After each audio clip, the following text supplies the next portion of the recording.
आजचा breakfast simple उरलेल्या चपातीचं काय करावं हा नेहमीच प्रश्न.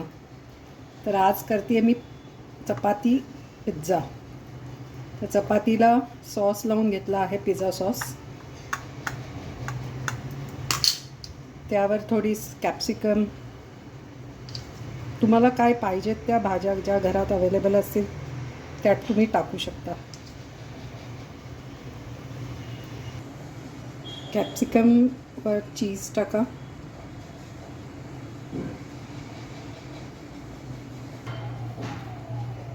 पिझ्झा सीझनिंग, ओरेगानो,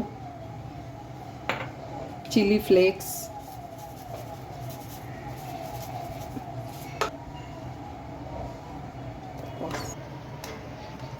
फोल्ड झाला की गरम तव्यावर गरम गरम शेकवून घ्यायचं. थोडासा क्रिस्प होईपर्यंत शेकवायचं.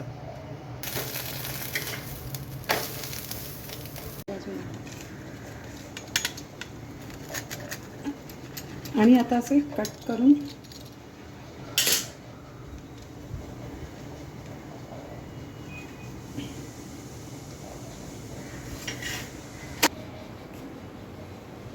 आजचा यम्मी ब्रेकफास्ट पिझ्झा सँडविच आणि मँगो मिल्कशेक.